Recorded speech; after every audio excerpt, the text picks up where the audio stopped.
is Mikoláš, Janota. He's going to talk about machine learning for quantification. Okay, good morning. There's essentially two parts. So in the past few years, I've been working on quantified Boolean formulas. Then in the second half, I'll be talking about essentially finite model finding. And there are some similarities or some similar ideas, and hopefully you will also be convinced that they're somewhat similar or related to what some of you have been doing.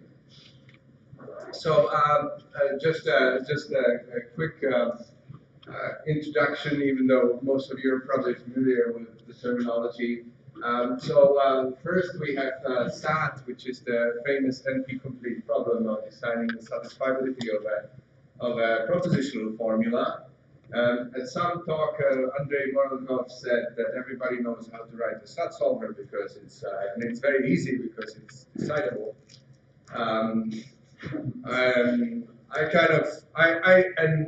So I usually start my talks that SAT solvers are easy, and we know how to write a SAT solver because it's only NP complete. So,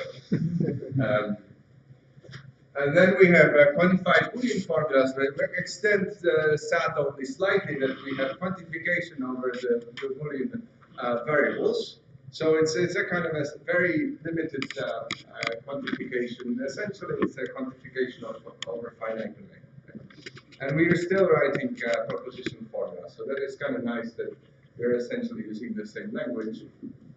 And of course, what we can do, if I have a QBF, I can start writing it into propositional connectives. So this is an exercise you would probably give to, I don't know, a third-year student, first year, I don't know, you give it to a student.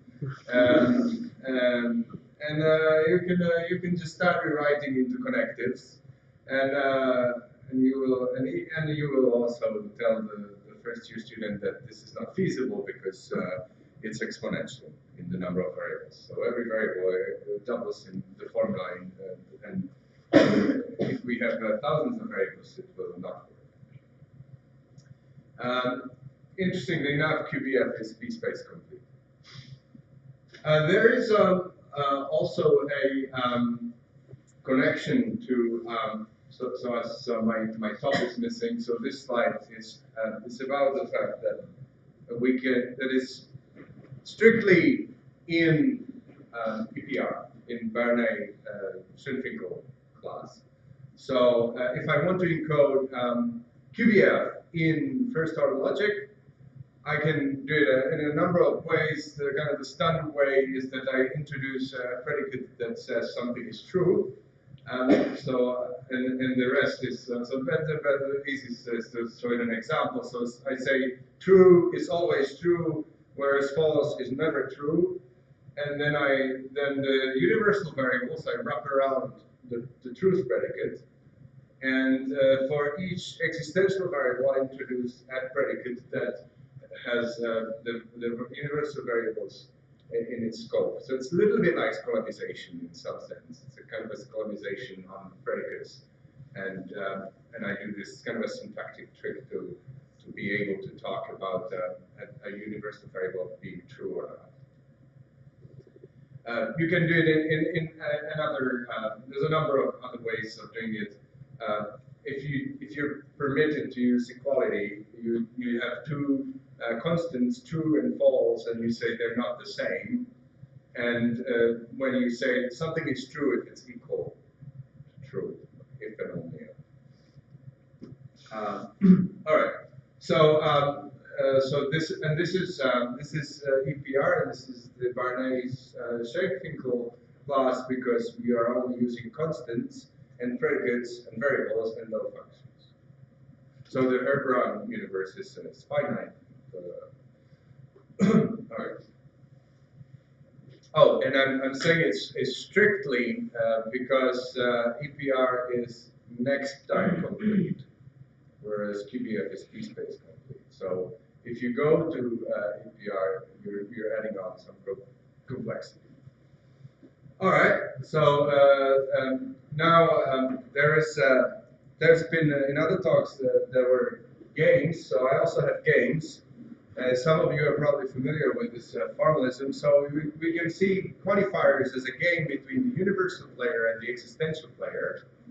So the universal player is trying to make things false, and the existential player is trying to make things true. So if I have a quantifier prefix and then a matrix, meaning a formula with no further quantifiers, something like this, they would alternate. So first, the for all would set these two variables to some one of the four options, and axis would set to one of these four options, and wins the one that makes it true or false, respectively. What I'm saying here. What is important, and it's kind of obvious if you think about it a little bit, is that the formula is true if and only if there is a winning strategy for the existential player, and it's false if and only if there is a winning strategy for the universal player. Right? So if I can always make it false, the whole formula is false. So if I can select the for all values in a way that makes it false, then the for all always wins. Okay, so sometimes I like to think about a QBF really as a two-player game, where the players are for all and exist, which has the advantage that you don't really think about true and false. It's completely symmetric. Yeah. Is it important that you're only ever considering finite domains? No. Okay. Yeah, this obviously works for any domain. Yeah. Most of the stuff that I'm saying, in some sense, holds in any domain. In a kind of a sense, like what we discussed yesterday. Some notions extend easily over various types, but I'm keeping it in this QBF domain. All right. Probably the difference between standard games and this type of game is that we have very few moves. So, like if I have one alternation of quantifiers, like here, it's just two moves. However, we have a complexity in the number of possible moves. Right? So if I have a quantifier block with 1,000 Boolean variables, then I have 2 to the 1,000 possible moves in that position. So this is maybe a little bit different than what occurs in the standard notion of games. Here's a small example again. So when I'm saying for all u there exists E such that they are equal. And of course this is true because the existential player, I'm somehow missing that, so that is probably clear. So the strategy for the existential player is to play the same as the universal. Right? So I can always win, I can always make it true. Okay, all right. So this is correspondence to games. So sometimes I'm talking about moves and players, and this is what I mean. Now I'll say a few words about some approaches to QBF that I've been experimenting with. So we make first the observation that if I have axis for all, I can rewrite it in a huge conjunction over all assignments to the second block of variables. Right? So axis, some bunch of variables, for all bunch of variables, and a propositional problem. And as I said earlier, we can just go and rewrite it into a huge conjunction, which is going to be exponential in the number of variables. So this is dangerous because it's exponential, but it's nice because we can use a SAT solver, and we know that SAT solvers are easy. However, we will not even be able to run the SAT solver because it's going to be huge. We will probably not even get to doing the expansion. So we make an observation, which is also very trivial. If I pick some subset of these assignments, it's going to be weaker. Right? So if I consider this formula with 2 quantifiers, and the first one is axis, and I expand the inner one only a little bit, so I consider only certain assignments, it's always going to be weaker than the original formula. Which is good because if I prove that the weaker one is unsatisfiable, the original one is also false. If not, then tough luck. So the question is, where do I come up with a good subset of assignments that will somehow show that the formula is unsatisfiable or force me to find a good move for the first layer? So this could already be some sort of, it could be maybe viewed as some sort of a learning problem, right? Because we're trying to learn a good set of assignments that will expand nicely the formula. So here's an approach that we have experimented with some time ago already. What essentially builds up on this idea, so I use counterexample guided abstraction refinement. It's a very standard technique, which probably most of you are familiar with. So I pick some assignment to the first block, so I pick a move for the first player, and I see if there's a counter move from the second player, meaning that I can falsify it. So it's, the falsification is like a certificate that this is not a good assignment to the first existential. If such exists, then I will add it to my pool of assignments that I expand the formula with. Right, so the next time I'm saying, can you satisfy phi while I plug in the response from the universal player that I just got? Okay. Now you can repeat that again. So again, I get a new move for the existential player, and if it's not a good one, I get a counterexample from the universal player, and I am I really missing? No. Oh. So here you can observe the pattern.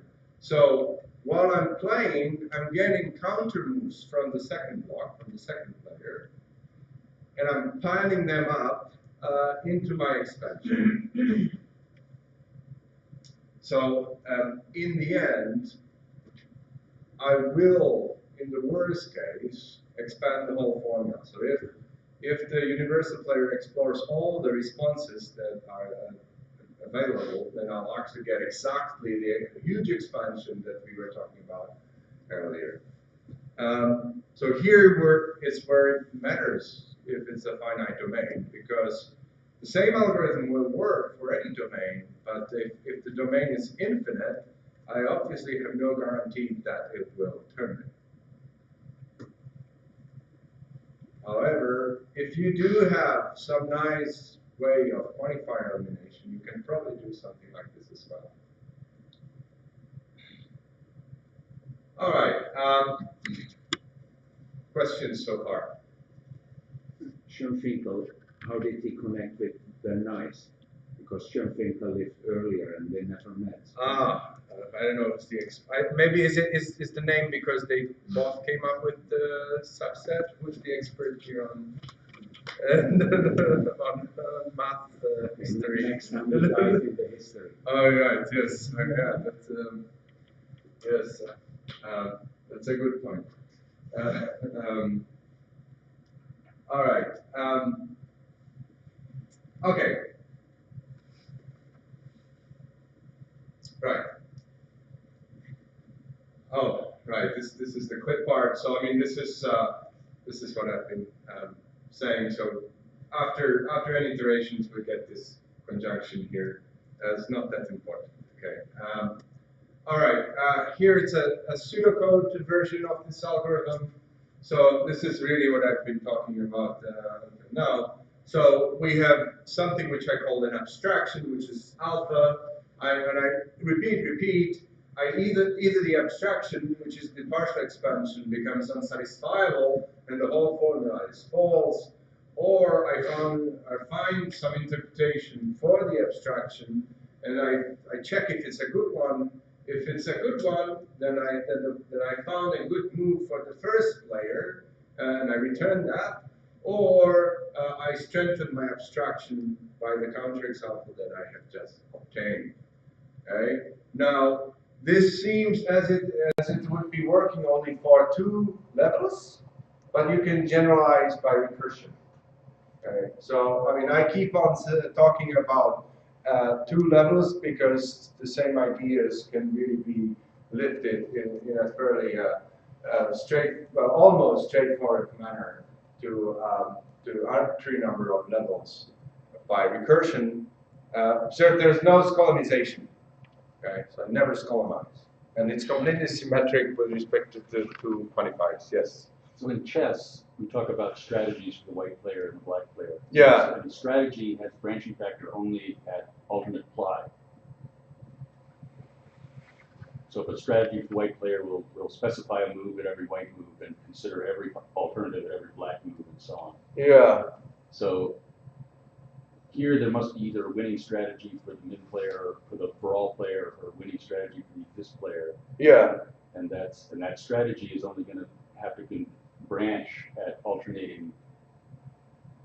It feels like that's what you're sort of getting at. Yeah, I think so. Yeah. Yeah. I mean, yeah. I would say there is no particular difference between. I mean, if we're just talking about the principles, then I think it's like chess. So I think, like, if you try to do this algorithm with chess, it's like It's like alpha beta. I'm not sure if it is, because I think it's a little bit different, because you try a specific move and you lose with that move.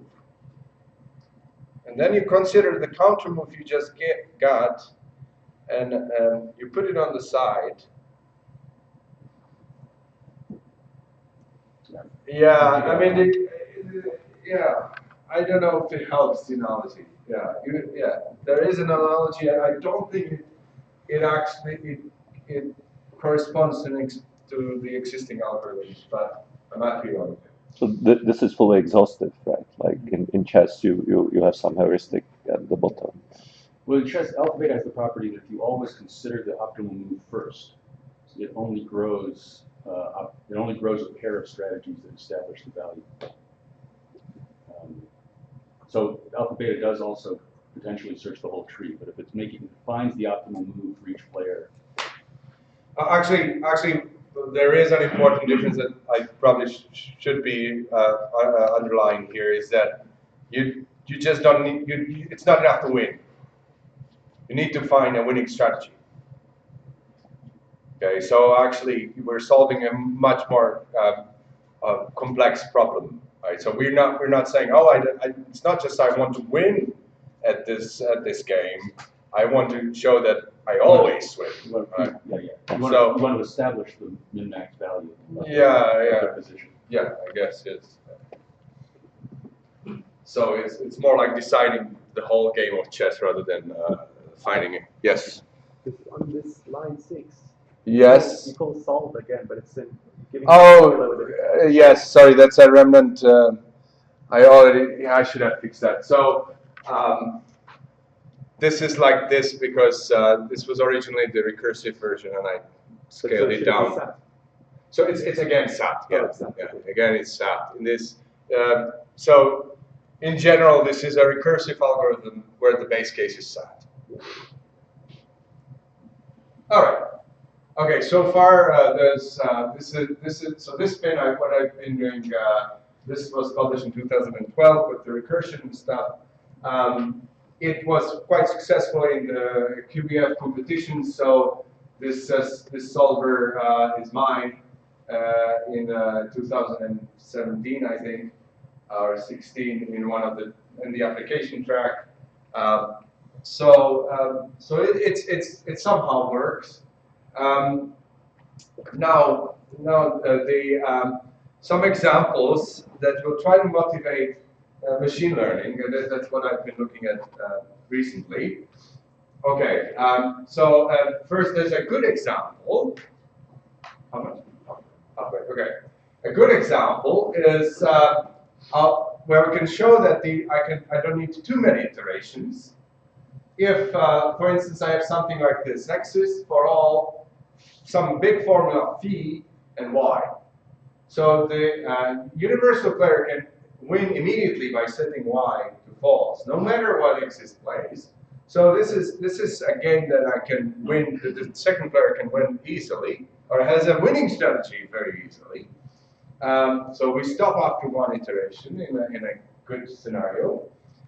We can reverse this if I have something like X or phi and X belongs to the existential player. The existential player can also win easily by setting X to true when we're done. Right? Now things can get a little bit nasty in cases like this. So let's say we have this that X is it should be the same as Y. Now X sets the first variable to true, and now I check if I can falsify that, and of course I can, because I set the opposite value, false.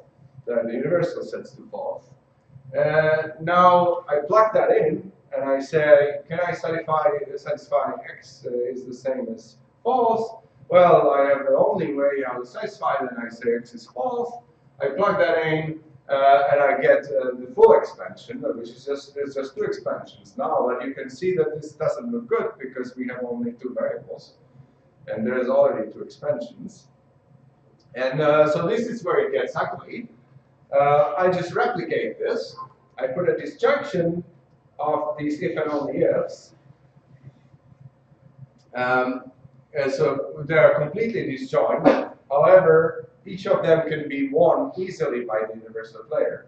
But it will take me a long time to figure that out, because I'll play some move, the existential plays something, the universal falsifies it by playing the opposite values. And now I'll figure out I have to play something else, and so on. And so to any existent, and this will go on and explore the whole 4 options. So to any bit vector that we will get at the beginning from the existential, the universal can play just the opposite, and it's unique, right? So I'm kind of pruning the space one by one, and that's not good. So where's the machine learning part. So this has been more like introduction to QPF until now, and now it's the artificial intelligence really. So we have this issue. So this formula is hard for us, and it's a silly formula, and it's annoying that it's hard. So why is this hard? Because so this is exactly what we had before. So we were saying, exists X such that for all one of these disjuncts has to be true. And it's never true because the universal can just always place the opposite for each of the disjuncts. They're completely independent, so it doesn't matter. And so what we can observe is that if we actually have a strategy for the universal player, a good one, we can immediately show that it's false. And the strategy is what I've been saying the whole time. Play the opposite value. Okay? So if I have the strategy, I can plug that in, and I see that the whole thing is false. So I plug the strategy, play the opposite. And once I plug in play the opposite, it will just simplify to false. Okay? So this looks really nice, but where do we get these functions? Where do we get these strategies? Okay. So where do we get the functions? So that's the question. But because it's a game, we can learn them, right? So so I think most of you already have some idea what I'm going to do. So we have this game where the two are alternating. So what I do is every k iterations, we learn a strategy for the universal player, and we plug it in. If we're done, okay, we're done. If not, we continue. Okay, and the rest of the algorithm is the same. So we're strengthening the abstraction, with the strategy learned rather than the constant values that we've been using up to now. So here's an example which exemplifies the formula where the universal player should always play the opposite. And I'm learning after every 2 moves, so it's a little bit just to be. So we have the first block is all zeros, so the universal plays all ones. Now I flip the first bit, and this guy also flips the first bit, and now I run learning, just a normal classifier on Boolean domain on two values, and I learn that I should be playing the opposite on this variable, right? So this variable, y1, may depend on any of these x's, but after I learn the right strategy, I figure out that I can only play according to the first player. Right? That's the first bit, okay? The first variable. Right? So I learn a strategy for the first bit. I plug it in. That's not enough, right? And but I repeat, and then I learn a strategy for the second bit, and so on. In the end, I learn all the strategies for all the bits, which is playing the opposite. Okay? Here is a little bit of a summary what I do in the implementation. So it's the CGAR as before. I use recursion to do multiple levels. I do refinement as before. And what I do is every k iterations, I try to learn a strategy from the last k moves, and then I throw them out. So I'm always learning on k samples, which makes it cheap. I'm using decision trees now, which is very easy to plug into the formula later on. Okay. Oh yeah, here is so it helps not terribly, but so this red is the solver with learning, and this black one is without. Okay, so there is a bit of a gap here. So it's for me this is already good news because this is the first attempt to use machine learning in this context. Okay, let me. So how are we on time? We have almost 15 minutes. Okay, so let's see if I can convince you that this is also interesting for first-order logic or other type of logic, not just some decidable easy problems. Okay, we have EPR, which has only predicates, constants, and variables, and we have no functions. So the Färber universe is finite, so it's decidable. So the next time complete. Of course we can expand the whole problem into a propositional problem. There's this finite model property that if it has a model, or actually it has a model if and only if it has a finite model up to the size of the number of variables. Right? So what we can do is just we can enumerate models up to the size, or a model finder up to the size number of variables. And if I find one, I have a model. Obviously, if I don't, I know for sure there is no other model. Okay. So that is probably quite known to many of you. Okay, so actually what I'm really interested in is doing model finding. So because I'm obsessed with quantifiers, so I write this higher order quantifiers. So we have exist some predicates, exist some constants, and for all some variables and some formula that has no quantifiers. Okay. And now I can run the same algorithm. Right, so this is the question whether it matters what kind of domain it is, and it doesn't. Right? So I can run the same algorithm. I have some abstraction, which consists of some partial expansion of these inner variables. And I'm considering some finite universe. So I'm going intermixing elements of the universe and the formulas. So you can imagine that you have constants for the elements of the universe. I find some interpretation for the predicates and the constants. If it's now I test if it's a good one by testing if the negation of the formula. So if I find some assignment to the variables that negates, then it's not a good one. If I don't, then it's a good interpretation. I can stop. Obviously, if there is no interpretation, the whole formula is already false because it's weaker. So the whole argument kind of stands again. If we get a counterexample, we refine with it. So we're slowly doing expansion here. So this is like a paradox with a counterexample guided abstraction refinement. Okay. So rather than expanding all the variables as in paradox, you expand slowly. Okay. So in paradox, you know this is going to blow up once this gets to 1,000 or something like that. Here, you might get lucky and you expand this number.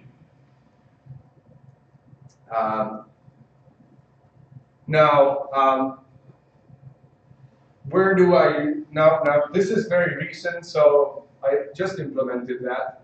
So let's say let's see how we can do learning here. So we have this this formula with we're looking for some predicates and constants, and we did some partial expansion. So we assigned some values to the inner variables and build a conjunction. And then I can calculate some interpretation for this formula. And it's easy. It's just a set problem.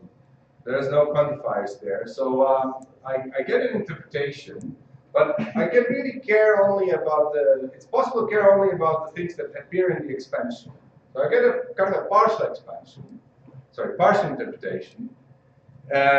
And I can try to learn the whole function, the whole predicate, the whole interpretation of the predicates from that. Let me show an example that might be much easier to understand. So again, we have some silly formula like this. We're saying we want to get a predicate that depends, that is exactly equal to the value of the first argument of the predicate. So, okay, you might argue it's silly, but if I apply gamma expansion, this will be huge because I will have many values for the predicate. Of course, if I'm smart enough in simplifications, I might be able to do something smart. But in general, it's a problem. So let's consider two expansions. So first, I set the whole set of variables to false, and in the second expansion, only the first one is true and the rest is false. Okay, so the asterisk 0, they are the elements of my universe. So I can consider only two elements of the universe because I only have true and false.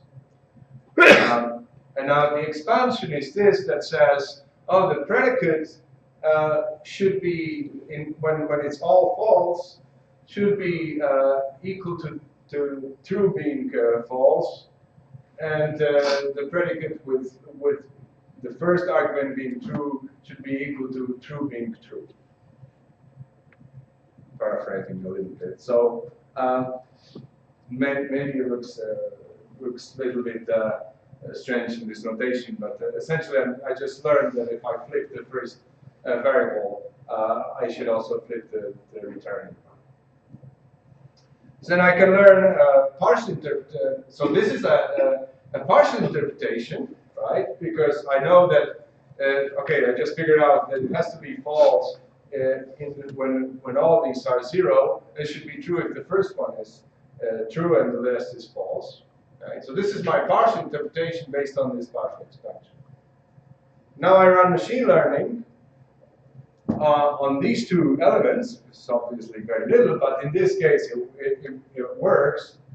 I learn that I should depend only on the first argument. So I learn that the predicate should be interpreted by x1 being equal to 1. So it's a sort of a generalization of the partial interpretation that we have. We don't do anything about constants because there's nothing to learn here. Right? So true in the partial expression, partial interpretation is 1, it remains 1. The predicates, they can depend on how much? Just over. Okay. So yeah, so that's a good timing. So I just implemented this very recently. So it doesn't look very good, but I think there still needs to be some. I need to understand what's going on exactly. So I picked up some TP instances that are EPR, and iProver is very good on that. I wonder why that is, but that's the case.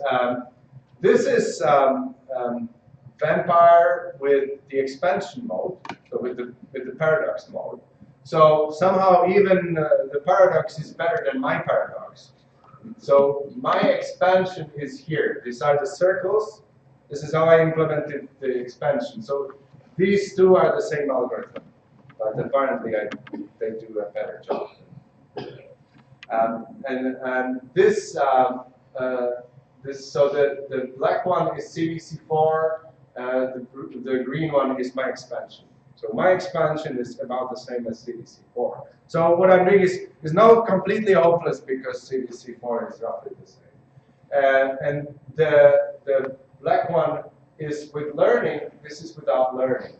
So I think what is really interesting is comparing my implementation to my implementation at this initial stage. So these are the 3 versions. This is paradox for fully expanding. This is the careful expansion that I do iterate, and this is with learning. Okay. What I noticed, and this also happens in QBF, that there's this long hockey stick here.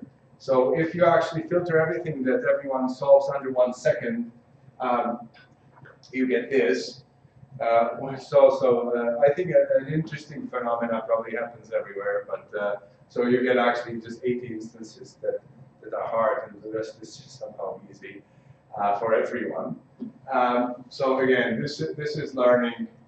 This is expanding 1 by 1. This is full expansion. I also looked at the number of iterations.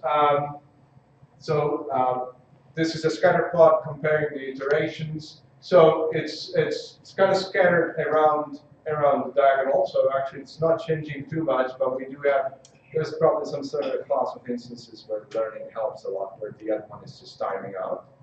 I also looked at only the true instances, the true formulas, because essentially this learning is kind of biased towards true formulas.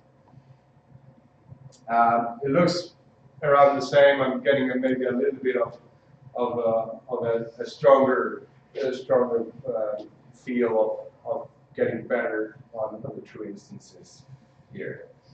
And again, we have so these are true formulas that I'm improving on. All right, so a very quick summary. So I have a lot of ideas and a lot of things to try. So hopefully this somehow convinced you that that we can do something similar while solving quantifiers. So the general idea is like what many of you are doing is that we're solving a formula, and while I'm solving, I'm trying to learn something from it. What might be different from what many of the presentations do here is that I'm learning an object that I'm plugging into the formula. Right, so I'm learning actually a new object. So I learn a decision tree that I interpret as a Boolean function, and then I plug it into the formula. So in games of QBF, so essentially we're quantifying over bit vectors. We are learning Boolean functions. So this is very easy to do because I have a classifier where all the features have 2 values and the response has 2 values. If I'm doing finite models or EPR, let's say, then it's also not that hard because I have these finite domains and I can learn functions. So it's again a classifier in this case from finite finite domains to Boolean domains. What I didn't do, and that's kind of an open question, how do we learn in this formalism? So we have exist a predicate for all variables. So how do we learn on the variables? Because now the argument to the variable is an interpretation to the predicate. Okay, so we want to learn it. So the variable actually is a function that should respond to a specific interpretation. So the input is all of a sudden kind of bogus. So it's not a finite domain. Well, it is still a finite domain, but it's huge. Right. So this is the question: how do we learn strategy if the input is a function? What about infinite domains? The last point is theories. So we have theories that admit quantifier elimination, and we do something similar. Okay. So that's all. I can take questions. Thank you.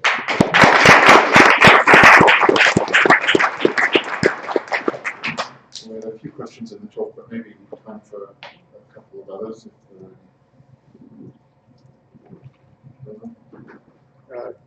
Is it easy to generate certificates from your algorithm? Not completely easy. Okay. I have some paper on that. You need to get a certificate from the SAT solver, and then you have to analyze that. I have a paper on that, and Nina Is one side harder than the other? So solvable or not solvable? No, it's completely simple. PDF? If once the number of quantification levels gets long, it's always hard. I mean, if you have just two quantifiers, then it's easier, right? Because the certificate for the first player is just the first move. And you just need to verify that the rest is unsatisfiable, which I can just do with normal resolution.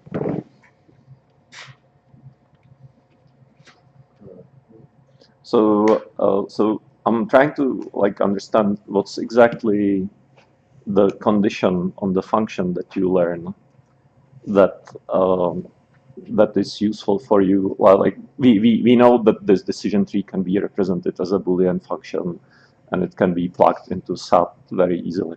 But if let's say we want to plug in some more fancy machine learning, what would you need from that function to be sort of useful to you in the next iteration? You basically need from that function to evaluate, somehow to collaborate with the set solving algorithm, right? Yeah. So basically, you would need to quickly call it on any sort of style configuration and get some answer from that, right? Yeah, I mean that's a good point. You could probably consider extending a SAT solver with just some black boxes, which has been done, for instance, for pseudo-Boolean constraints, and then kind of try to. So it would probably be possible. Of course, your learning might be limited, right? Because if you don't see inside the function, then you're kind of only learning on this magic that is coming from the function. But yeah, it could be possible. Yes. In theory, yes. Okay, so let's call a halt there. Thank our speaker again.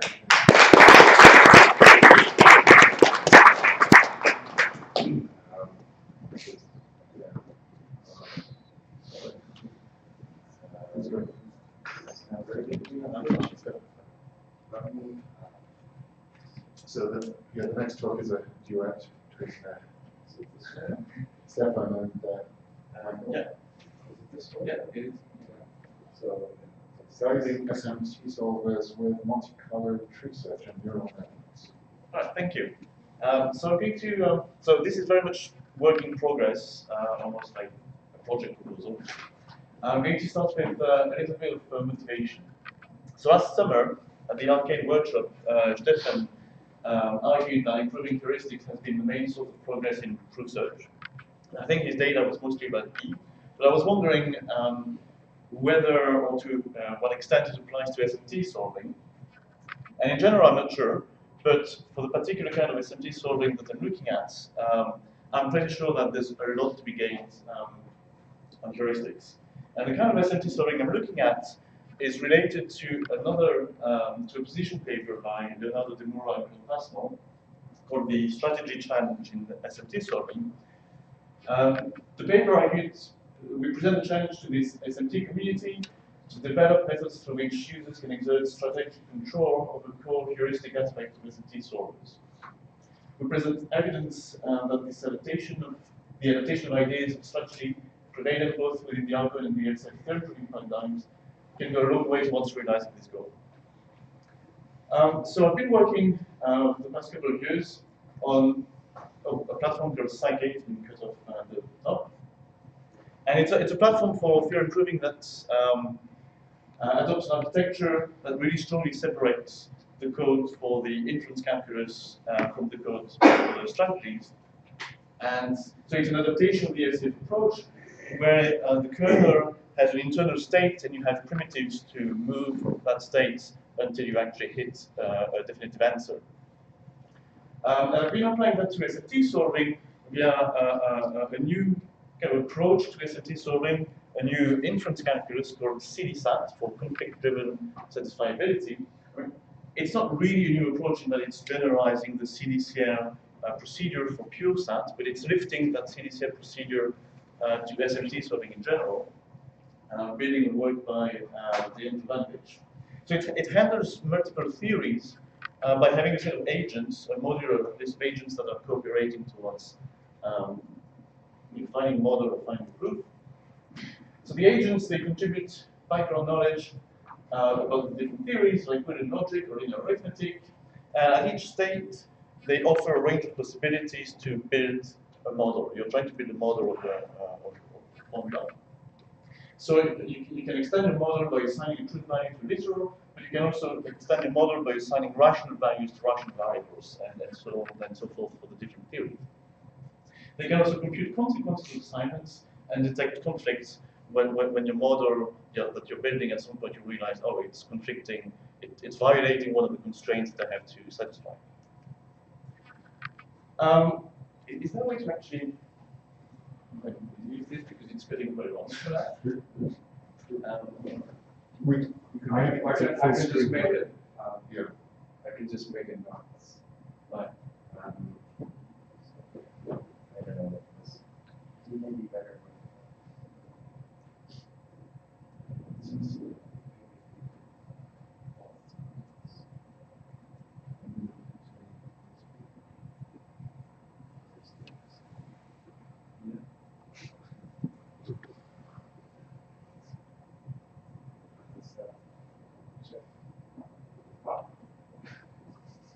Oh, we died. Okay. I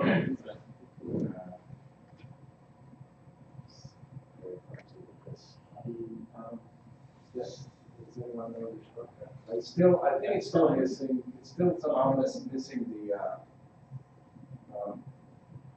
It's still somehow missing F5 is usually F5.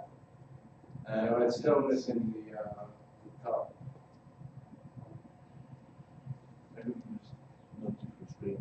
Yeah, but I don't know how to get to the top.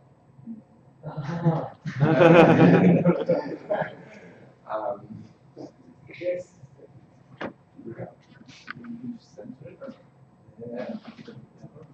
Yeah, that's yeah,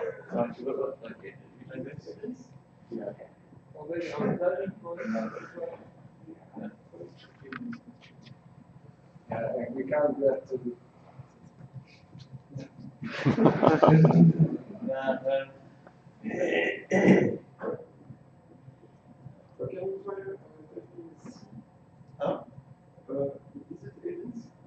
No, it's a Windows machine. Okay, I want to continue with F5 and describe what's on top and what's happening. So this is the main algorithm. You see if you're familiar with CDCN, it's very much like CDCN. So you have a main loop here of its alternating phases of model building and then proof building and then model building and then proof building. So in the model building phase, you're assigning values to terms or to literals in order to build up your model. And then the different agents or the different theories all contribute to building that model. At some point you realize that the model is conflicting with one of your constraints, and then you analyze your conflict, you find a lemma that you can learn from this conflict, and then according to that lemma you backtrack to an earlier point, you revert some of the assignments, and then you go back into phase one. So these two phases are manipulating the data structure here, which is called the constraint assignment, and that's where you're describing your model. In the Psyche implementation, then, just to give you a few figures, I mean, the statistics, the number of decisions per second that you make, I mean, this is very variable, it very much depends on the benchmark. But yeah, in those that I've tried, you have between 50 and 4,000 decisions per second, and each time you have a lot of possibilities, especially at the beginning when you don't know very much about your input formula, and then little by little you have fewer and fewer possibilities. So a remark here, you see that all of these theories, including the Boolean ones, are treated at the same level. Okay, they are on a par with each other. So you can either make Boolean decisions or you can make rational decisions, and okay, they are at the same level. And there's at least one application for which this is really useful. If you want to verify a property, this is a bit of a digression, but if you want to verify a property about a neural net, like you want to know if there's an input satisfying P such that the output satisfies Q, you have the full description of the net, and it's a sort of simple net where the activation functions are well used, so it's just with the nets. Then you can model the entire machinery of the neural net in logic by using linear arithmetic and if the nets for this rho function. So in theory, you could feed that to SMT solver, off-the-shelf SMT solver, run it, and find an example or say, or the answer that there's no such example. In practice, it doesn't really work because in the traditional architecture of SMT solving, the SAT solver is in the driving seat, and what will happen unless you do something clever is that you're going to have a lot of branching on these if then else, which are going to make your case analysis explode before you get any answer. And CDSAT, on the contrary, because you have the choice of either giving priority to the Boolean decisions for the if then else, or priority to the rational decisions in order to build your model, then the latter choice is much better. And you can show that in CDSAT if you give the priority to the rational decisions, then the behavior of solving is very much more similar to something like constraint programming, where you propagate domains through the net. It's much more efficient. So the point is that with CDSAT you have a lot more flexibility because all of the theories are at the same level, but you have to decide, heuristically, am I going to give priority to the Boolean theory, to the rational theory, to another theory? So with greater flexibility, there's a greater need for strategies. And my motivation for AI is that, okay, there are already a lot of traditional handcrafted heuristics for SMT solving. I can reuse a lot of them, but I'm also facing new choices. And one option is to spend my next 5 years designing those heuristics for the kind of choices I have. But something that I'm much more excited about is, could I actually, instead of doing that, just use some artificial intelligence to come up to explore my space of heuristics and strategies in a much better way. So Psyche clearly separates the inference calculus from the search control, and in that sense it sort of addresses the strategy challenge of Demura and Pascal, so that the answers are praised by construction, and that's very good because then I can really explore the space of strategies without ever worrying about correctness of my answers. Okay. On the downside, well, the performance is so far not very competitive with the state of the art. I mean, there are a lot of implementation things that I've spotted could be improved, but I still suspect that even if I have a perfect implementation, there's still going to be some kind of runtime overheads that's due to this separating architecture. And also the kernel, it's the legacy of the LCF approach is written in a purely functional way. So I suspect that there's also going to be an overhead on this. And I haven't really explored this freedom I have of looking at a wide range of strategies. So to answer all this, I'm hoping that AI can actually help me find good heuristics and somehow recover some of the performance loss due to this. And then Okay, so that's where Monte Carlo tree search comes into play. So we have already done some experiments with Monte Carlo tree search on a prover that is based on iterative deepening. And there, the idea is that complete heuristics exist that search first proof of small length before going to proofs of longer length, etc. And while these are complete, they do not perform as well as strategies which do restrict the backtracking, which efficiently cuts out parts of the search space. But this, of course, also misses proofs. And our hope was that if we have a way to find which parts of the search space are more promising, then we can just search there for longer proofs.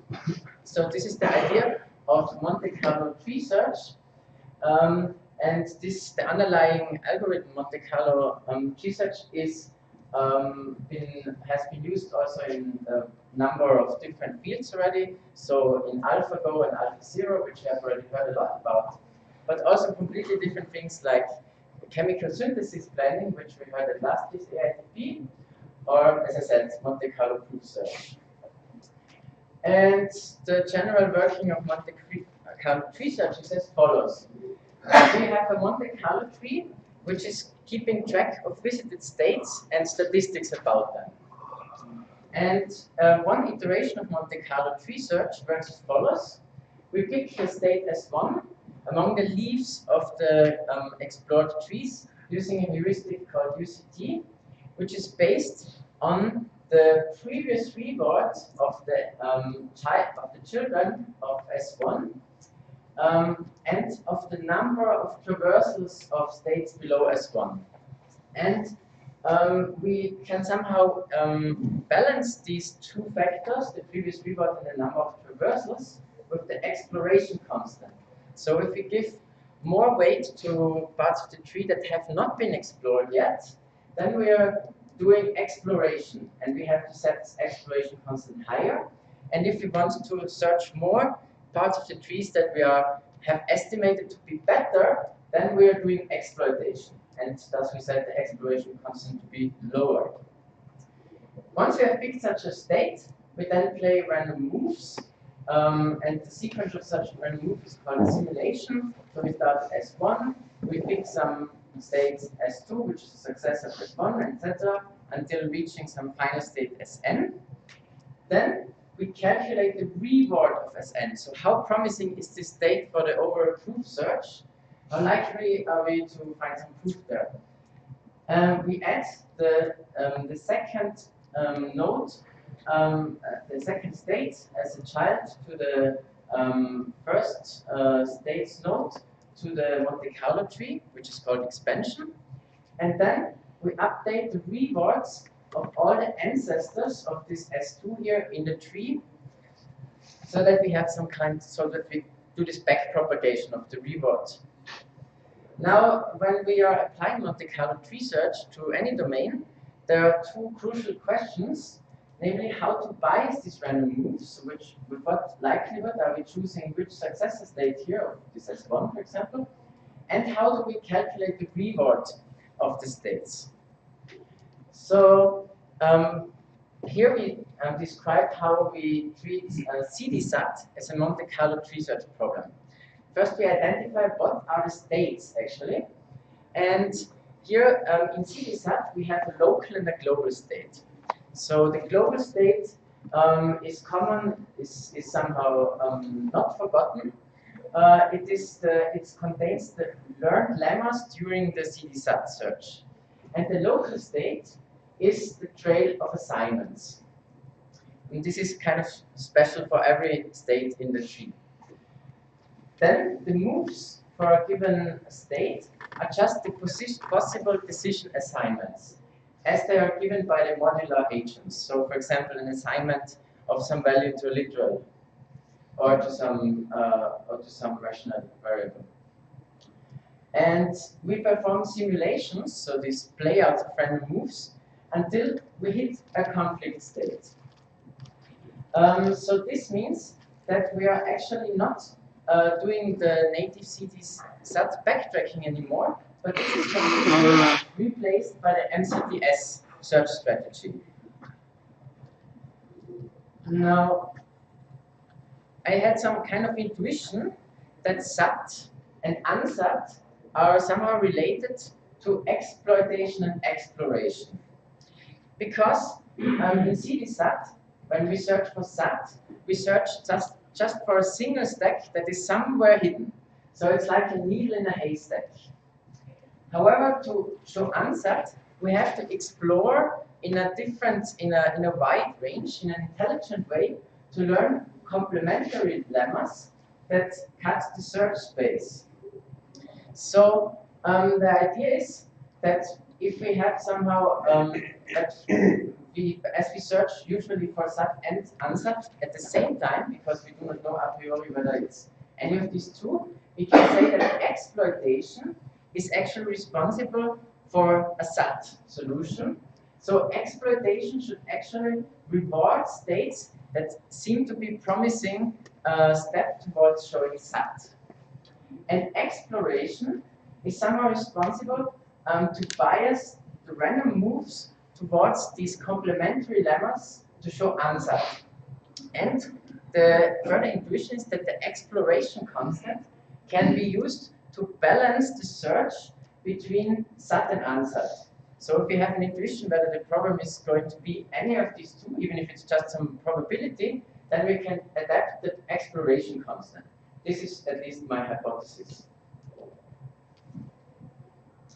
Now, for the move probability, this is just the probability which random move we are going to take next. The idea is that we can already use existing heuristics which are agnostic with respect to the underlying theories. And there we can use, for example, the activity score or VSIDS heuristic, which prefers assigning terms or literals that participated in recent conflicts. So this is the easier part, the move probability. The harder part is the reward function. So the question there is, how do we estimate the proximity of a state to being a SAT state? And there we can learn such a reward function with supervised learning. That means that we are learning from existing proof searches, and we have, I showed you two approaches. So one is the original approach that we thought about before coming to this conference. So there we analyze a successful proof search which has shown SAT, and we label the SAT state with a maximal reward, so 1. And we could also learn from the conflict states by labeling them with the, for example, the Levenstein distance between this conflict state and the actual SAT state. The other option to do here is to use the TD learning as shown by Cesare and Henrik. So there we can actually learn we actually can label the states by the MCTS reward of previous MCTS searches, and thus we can get closer to learning these rewards. Can you just clarify when you say previous, do you mean on different formulas? No, the same formula, you just reiterate. You could actually do both. So you can do it on the same formula, but you can also do it on previous true fronts on different problems, I guess. But I mean, if it's in the current formula, you don't know if it's SAT or not, right? If you don't have a proof of that, yes, then you don't know whether it's SAT. And you know if a state is a conflict state, but if you already have a SAT state, then you stop. That is one thing that you can do, but you can then actually also still continue exploring more to have more training data. So even if you are already knowing SAT. And then you would use it for different formulas. Is that what you're saying? Yes. So that's the idea how we can label states with some estimated reward. Now the problem is how to characterize states. For this, it would be good to first know what these states are consisting of. So a state can be characterized by the trail of assignments, so the decisions that we have taken. And if the state was a conflict state, then we can also consider the lemma that it generates, the lemma about the conflict, and the previous lemmas present at the time of the conflict. And now I'm going to show how to transform this into a set of features, or into a feature vector. So how do we learn the state reward?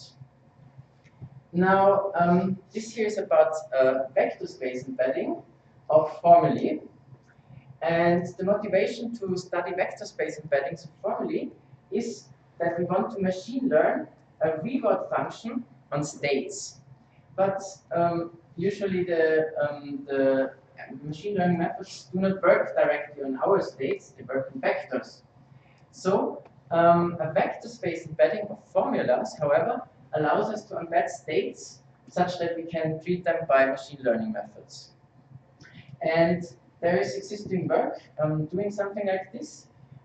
Deep graph embedding, the technique is called formula-net. This was used for premise selection by Wang and others in 2017. And the idea there is that we first represent formulas as graphs to abstract, for example, from variable names, and then learn vector representations of these graphs with neural networks.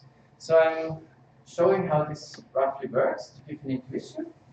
So here we have some input formula, first order logic, and a graph can be easily created from this formula. There we see that we have, for example, only one node for the same variable, and this can be referenced multiple times inside the graph. Once we have such a graph, we want to do a vector space embedding of that graph. And for this, there is some iterative method, which first initializes each distinct node V in this graph that we have seen before, one distinct one-hot vector. And once this is done, the iteration phase starts, and in each iteration, for a certain node V with a degree dV, we update its vector as follows. So we take the current vector representation of that node and add to it this divided by the degree of this node, and we influence the vector representation of the node by the incoming and by the outgoing nodes. So we update this with the vector representations of all the nodes that go into that node and all of those which go out of that node. And we weight them by some functions which are actually realized by neural networks.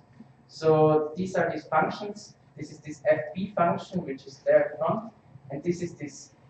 These are the networks that are realizing these FI and FO functions. And the actual procedure is then that we do these updatings of the vector space embeddings for n times, and then in the end, when we are left with a certain number of vectors for this graph, we max spool all of these node embeddings to get the final graph embedding. And here I show you some of the results of this formula-net on conditional premise selection for whole step, which was shown by Wang and others.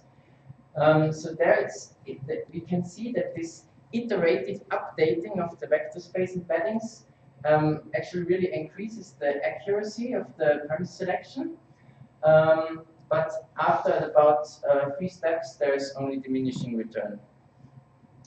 And the question remains, how do we actually train these neural networks? So here, the idea is that we always machine learn some reward function with some different machine learning methods, so for example, some classifier. using the current embedding that is being realized by the neural networks. And then we evaluate the performance of this machine learning with the sum of the cross entropy losses over all of these update steps here. So, to wrap this up, so Stéphane first told you about Psyche, which has the advantage that the inferences and the search space are very well identified, and the provers are persistent data structures a la LCF, which can simplify the recording and the switching of states during the Monte Carlo tree search.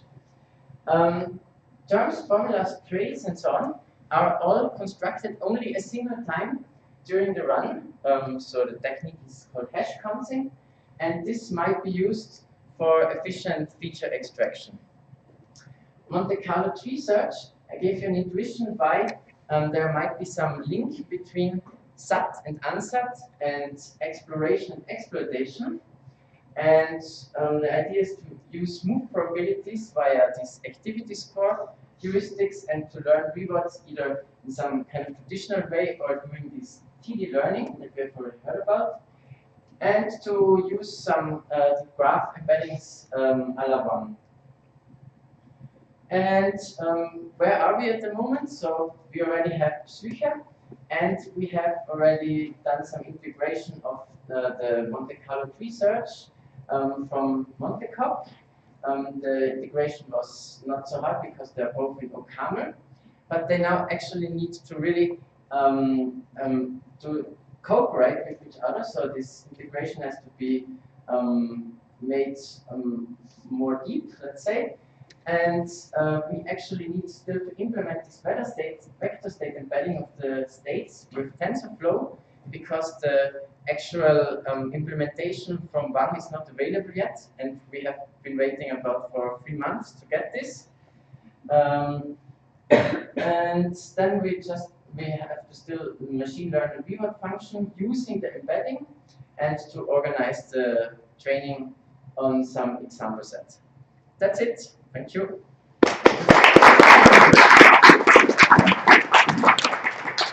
We can probably still squeeze in 1 or 2 questions if there are any, unless people are too anxious to get to their coffee. Anybody? I can do one.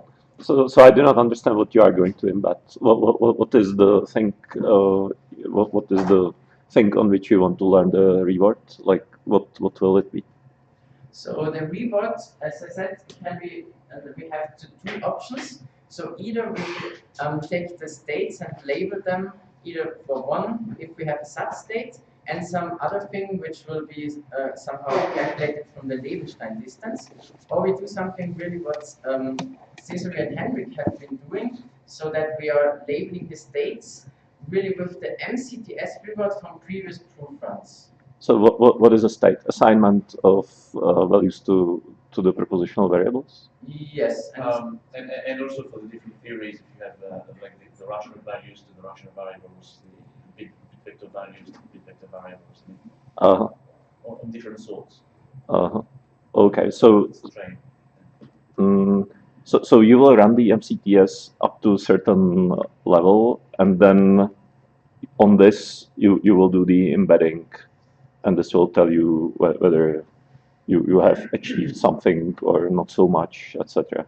Well, the hope is to try to have an estimate how close to a model you are, because the train to have a description or the partial description of the model. Yeah.